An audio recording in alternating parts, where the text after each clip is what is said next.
टोपी अब धमकीबाज हो गई। लाल टोपी के कई सारे कारनामे बताए गए, लेकिन अब ये धमकीबाजी पर उतर आए दर्शकों।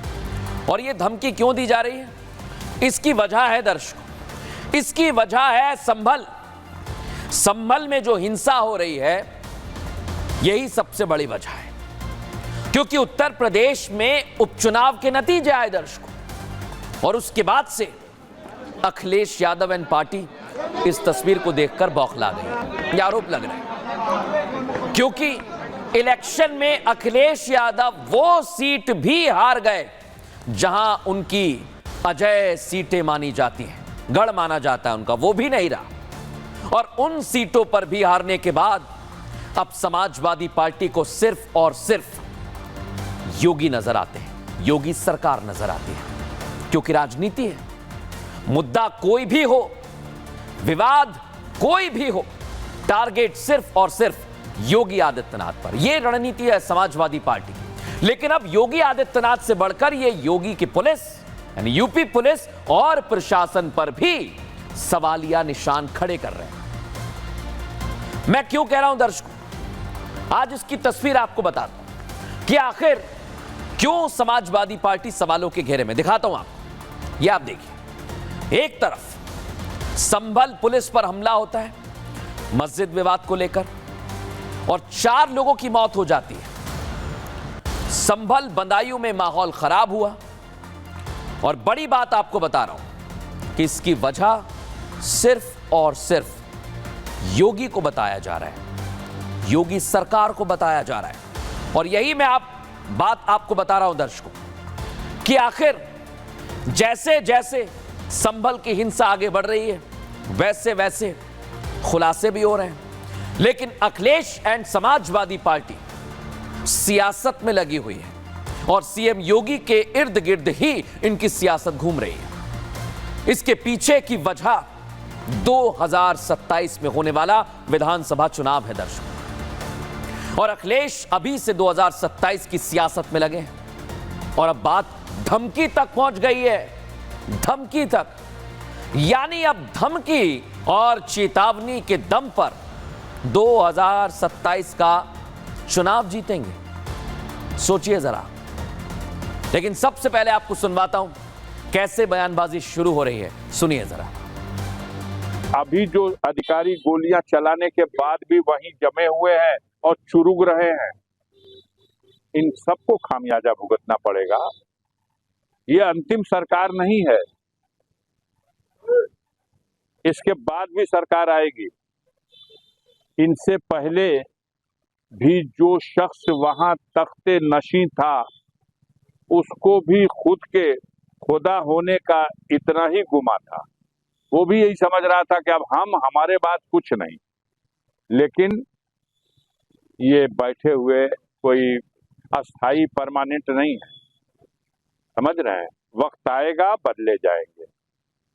अभी जो लोग हैं कल बदले जाएंगे, और अभी जो उनके चढ़ावे पे गुनाह हो रही है, अत्याचार हो रहा है, जातियां हो रही हैं, इस सबका हिसाब किताब होगा। ये है समाजवादी पार्टी के सांसद दर्शकों। लेकिन इतना नहीं है, समाजवादी पार्टी बार बार धमकी देती है। कैसे धमकी देती है देख लीजिए। चुनाव से पहले कहते हैं नाम नोट कर लो, सरकार आएगी तो देख लेंगे। शिवपाल यादव उपचुनावों से पहले कहते हैं। चुनाव बाद अब क्या कह रहे हैं अफजाल अंसारी, कि सबका हिसाब किताब होगा। यह क्यों कहा जा रहा है? क्योंकि समाजवादी पार्टी बार बार प्रशासन पर सवालिया निशान खड़े करती है, और इसकी वजह है सियासत। रिपोर्ट आपको दिखा दी।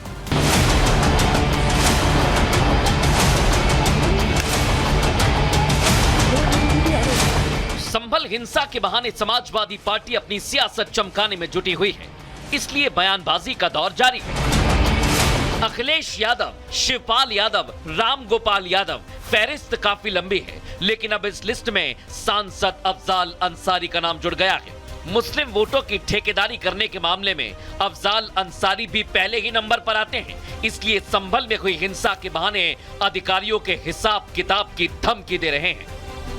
अभी जो उनके चढ़ावे पे गुनाह हो रही है, अत्याचार हो रहा है, जातियां हो रही हैं, इस सबका हिसाब किताब होगा। अखिलेश यादव कह रहे हैं कि जो कुछ हुआ वो प्रशासन के चलते हुआ और इन लोगों के निशाने पर प्रशासन उपचुनाव के बाद आया है, क्योंकि कुंदरकी में समाजवादी पार्टी की हार हुई है, जो बताता है कि सपा की मुस्लिम वोटों की पकड़ कमजोर हुई है और शायद उसी को वापस पाने के लिए धमकी से लेकर चेतावनी तक दी जा रही है।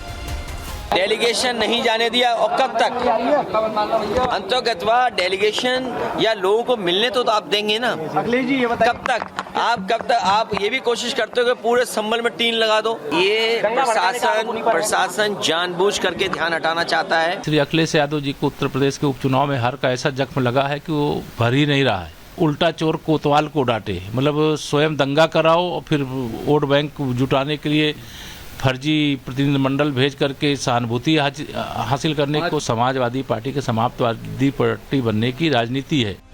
अखिलेश एंड पार्टी बीजेपी पर मुसलमानों के खिलाफ काम करने का आरोप लगाकर हिंसा के आरोप मढ़ रही है, तो बीजेपी सपा नेताओं को समाजवादी पार्टी का इतिहास याद दिला रहे हैं। संभल में जो भी घटना अभी हुई है, ये सरकार की कराई हुई घटना है। ये सीधा मुस्लिम लोगों का मनोबल गिराना चाहते हैं। ये भारतीय जनता पार्टी देखिए विकास कुछ कर नहीं रही है, और केवल अपराधियों को सुरक्षा दे करके ये दंगे और फसाद कराने का काम कर रही है। प्रदेश की जनता निर्णय करेगी कि गुंडे माफिया प्रदेश को दंगों की आग में झोंकना चाहते हैं। समाजवादी पार्टी के लोग पहले पत्थर फेंकवाएंगे, दंगा हो जाएगा तो जाकर के वहां राजनीतिक पर्यटन करेंगे। प्रदेश की जनता इनको पूरी तरह से नकार दिया है इन उपचुनाव में। संभल समाजवादी पार्टी का गढ़ रहा है। संभल के मौजूदा सांसद जियाउर रहमान बर्क भी सपा से ही हैं, जिन्हें आरोपी बनाया गया है, तो वहीं सपा के विधायक के बेटे सुहेल इकबाल भी आरोपी हैं। ऐसे में समाजवादी पार्टी ये दिखाने की कोशिश में है कि वो मुसलमानों की सबसे बड़ी हितैषी है, ताकि उपचुनाव में जो मुस्लिम वोट छिटक गया 2027 तक वापस उसे अपने पाले में लाया जा सके। इसके पीछे का आज आपको वो कारण बताने वाला हूं दर्शकों, जो अभी तक आपने नहीं देखा होगा, ना आपको समझ में आ रहा होगा, लेकिन मैं आपको दिखाता हूं दर्शकों। ये है वो कारण। उत्तर प्रदेश के संभल में जो हो रहा है 2027 के लिए हो रहा है। क्यों हो रहा है? क्योंकि संभल में मुसलमान 77.67% है और हिंदुओं की संख्या 22% है। इसलिए ये तुष्टीकरण वाली राजनीति हो रही है। एक और है, संभल से अमरोहा की तरफ चलिए। अमरोहा में मुसलमान कितने हैं? 73.80% और हिंदुओं की संख्या क्या है? 25.48%। यहां पर भी तुष्टीकरण के जरिए वोट पाने की कोशिश है। लेकिन एक और इलाका है और समाजवादी पार्टी कुंदरकी में हार के बाद समझ गई है कि रामपुर में 50% मुसलमान हैं और हिंदुओं की संख्या 45.97% है, तो यहां पर भी गेम हो सकता है, खेला हो सकता है। इसलिए वो तुष्टीकरण और वोट बैंक की राजनीति कर रहे हैं। और इसके लिए दर्शकों, मैं चेता रहा हूं आपको कि इसी तरह से हिंसा की साजिश की जा रही है, जो बेनकाब हो चुकी है कि वहां पर लोग कैसे आए थे। अब भले ही अखिलेश यादव और उनके नेता 2027 का सपना देख रहे होंगे, लेकिन योगी सरकार पर हमला बोल रहे हैं, उनकी राजनीति है, वो करते रहे। लेकिन इधर योगी आदित्यनाथ भी फुल कॉन्फिडेंट है, बीजेपी कॉन्फिडेंस में है कि वो एक बार फिर से योगी के सहारे सत्ता में लौट कर आएंगे। ये उनका कॉन्फिडेंस है। सुनिए जरा। ये सफलता हमें एक नई प्रेरणा देती है आगे बढ़ने के लिए, एक नई मंजिल की तरफ आगे बढ़ने के लिए और उससे बड़ी सफलता प्राप्त करने के लिए प्रेरित तो करती है। और कोई कारण नहीं, अगर हम प्रयास करेंगे तो 2027 में फिर से प्रदेश में कमल खिलेगा, इसमें कोई संदेह किसी को नहीं होना चाहिए। सुना ना आपने योगी आदित्यनाथ को, कॉन्फिडेंस में है वो। एक तरफ सियासत अखिलेश यादव कर रहे हैं, तो दूसरी ओर एक और बड़ा नाम है जो अपनी सियासी रोटी चमकाते हैं, असद उद्दीन ओवैसी, जो अपने आप को मुसलमानों का सबसे बड़ा रहनुमा बताते हैं दर्शकों, वो भी मजहबी दुकान खोलकर अपनी सियासी रोटियां सेकने में पीछे नहीं है, आगे आ गए। संभल में एएसआई का सर्वे हुआ, आप जानते हैं, उसके बाद हिंसा हुई दूसरे सर्वे के दौरान, दूसरे दिन 24 तारीख को। अब बदायूं की एक घटना सुन लीजिए। वहां की जामा मस्जिद को लेकर जो मैं आपको दिखा रहा हूं, हिंदू पक्ष ने नीलकंठ मंदिर होने का दावा किया। इसके बाद असद उद्दीन ओवैसी बौखला गए और सरकार के साथ साथ सर्वे करने वाली एएसआई को निशाने पर लिया। देख रहे हैं ना आप, ये सोशल मीडिया पर लिख रहे हैं। और उन्होंने लिखा क्या है, वो कैसे निशाना साध रहे हैं दर्शक, जरा मैं आपको ये भी विस्तार से बता देता हूं। क्या वो कह रहे हैं, दिखाता हूं जरा आपको। बदायूं की जामा मस्जिद को भी निशाना बनाया गया है, कह रहे हैं असदुद्दीन ओवैसी। अदालत में 2022 में केस किया गया था और उसकी अगली सुनवाई 3 दिसंबर को होगी। एएसआई और यूपी सरकार भी केस है, केस के अंदर पार्टी है। दोनों सरकारों को 1991 वर्शिप एक्ट के अनुसार अपनी बात रखनी होगी। लेकिन आप देख लीजिए दर्शकों, हिंदुत्ववादी तंजीमें किसी भी हद तक जा सकती हैं, उन पर रोक लगाना भारत के अमन और इत्तेहाद के लिए बहुत जरूरी है। आने वाली नस्लें एआई की पढ़ाई के बजाय एएसआई की खुदाई में व्यस्त की जा रही। यह असदुद्दीन ओवैसी के आरोप है। लेकिन आप सोचिए, जब उन्होंने बात एआई की, जब उन्होंने पढ़ाई की बात की, सुना ना आपने, archaeological survey of India team जाती है और उनका काम है सर्वे करना, उन पर निशाना साध रहे हैं। तो उनको जवाब किसने दिया? बाबा बागेश्वर ने। बाबा बागेश्वर ने जवाब दिया है। ओवैसी जो कह रहे हैं कि एआई के जमाने में एएसआई से खुदाई होनी चाहिए, खुदाई की बातें पढ़ाई जा रही हैं, तो बाबा बागेश्वर 2 कदम आगे बढ़ते हैं। पंडित धीरेन्द्र कृष्ण शास्त्री ने साफ कह दिया कि अब एआई के बाद देश को एचआई की जरूरत है। एचआई का मतलब हिंदू इंटेलेक्चुअल। क्या कह रहे हैं बाबा बागेश्वर, सुनवाता हूं आपको। घर घर जाएंगे, गांव गांव जाएंगे और आप जैसे पढ़े लिखे लोगों को जगाएंगे। एआई के बाद एचआई की जरूरत है भारत में, हिंदू इंटेलिजेंट, इंटेलेक्चुअल हिंदू। एक तरफ असद उद्दीन ओवैसी, दूसरी तरफ बाबा बागेश्वर। ये जंग धीरे धीरे अब और ज्यादा बड़ी होती जा रही है। रिपोर्ट आपको दिखाता हूं।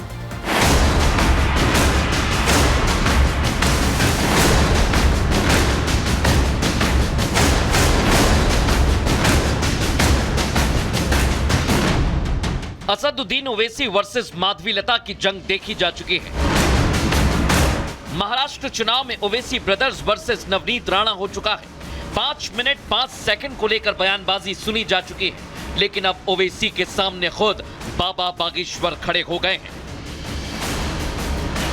बाबा बागेश्वर जो हिंदुत्व का झंडा बुलंद करने में लगे हुए हैं, 9 दिनों की हिंदू जोड़ो यात्रा निकाल चुके हैं और मंदिर मस्जिद की लड़ाई में दोनों आमने सामने आ गए।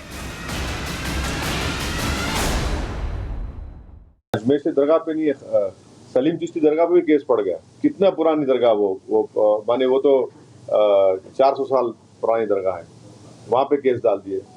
इससे देश मजबूत नहीं होगा। प्लेसेस ऑफ वर्शिप एक्ट है, उसको फॉलो करने की जरूरत है। हर हाल में इस देश में हिंदू एक होगा। हमको 100 करोड़ हिंदुओं में 1 करोड़ कट्टर हिंदू चाहिए, जो अपनी संस्कृति, अपनी विरासत को बचा करके रखें और पुनः स्थापना हिंदुत्व की होवे। यही हमारा उद्देश्य है। दरअसल ये लड़ाई बदायूं की उस जामा मस्जिद को लेकर शुरू हुई, जिसे मुस्लिम 850 साल पुरानी मस्जिद बता रहे हैं। तो हिंदू महासभा ने दावा ठोका है कि ये नीलकंठ महादेव मंदिर है, जिसे तोड़कर मस्जिद तामील की गई। ऐसे में हिंदुओं को पूजा की इजाजत मिले। हम अपने न्याय के लिए संघर्ष कर रहे हैं और ये भगवान नीलकंठ महादेव का मंदिर है और सारे साक्ष्यों, सारे सबूतों के आधार पर हम आए हैं। हम अपने अदालत से पूरा हमें विश्वास है कि हमें न्याय मिलेगा। बदायूं में हिंदू पक्ष के दावे पर 3 दिसंबर को सुनवाई होगी, जिसमें यह तय होगा कि यह मामला सुनवाई योग्य है भी या नहीं। कोर्ट का फैसला क्या होगा ये 2 दिन बाद साफ हो जाएगा। लेकिन उससे पहले ओवैसी वर्सेस बाबा बागेश्वर देखने को मिल रहा है।